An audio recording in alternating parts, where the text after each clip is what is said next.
اعظم مشتاق صاحب کا کہ انہوں نے مجھے کہا بہت اصرار کے ساتھ کہ میں آپ کی خدمت میں حاضر ہوں، اور میرے لیے بڑی سعادت ہے کہ پروفیسر مشتاق صاحب کو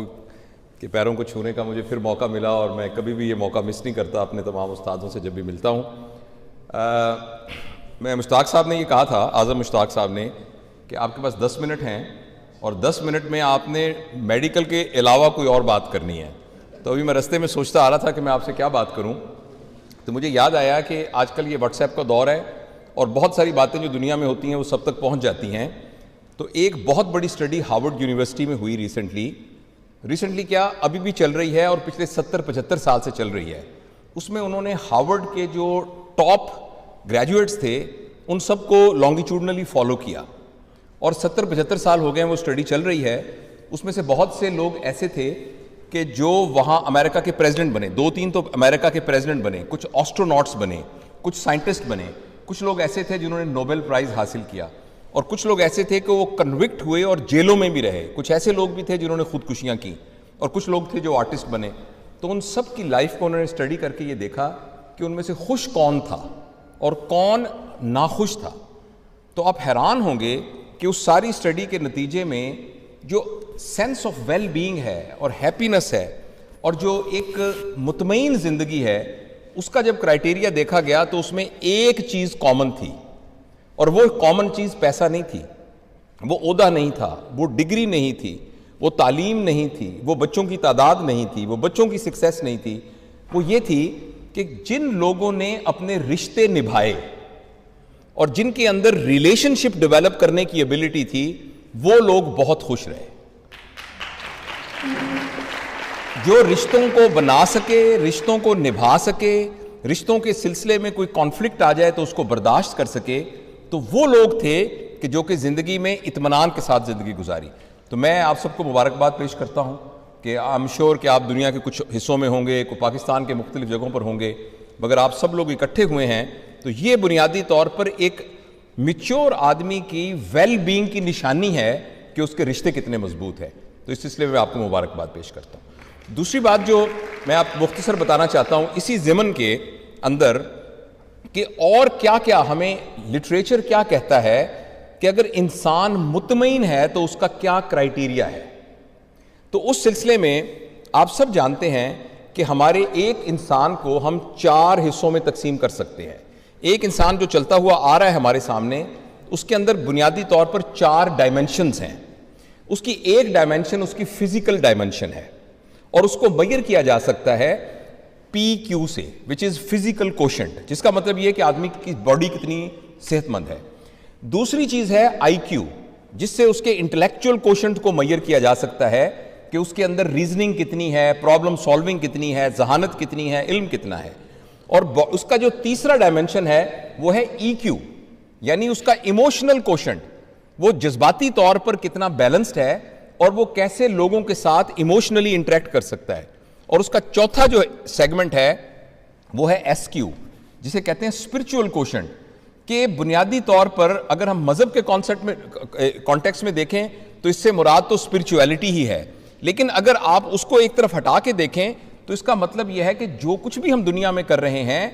وہ ہائر پرپس کے لیے کر رہے ہیں کہ کسی چھوٹے پرپس کے لیے کر رہے ہیں۔ تو میں اگلے 5-7 منٹ میں آپ ان 4 ڈائمنشنز میں کیا چیز ہو تو ہم کامیاب انسان ہیں اور مطمئن انسان ہیں، وہ میں آپ کو بتانے کی کوشش کروں گا، and I promise that I will not take more than 5-7 minutes for that. دیکھیے، صحت کو بہتر کرنے کے لیے، کیونکہ یہ بنیادی ہے، اگر آپ کی صحت ٹھیک نہیں ہے تو آپ نماز کو بھی نہیں انجوائے کر سکتے،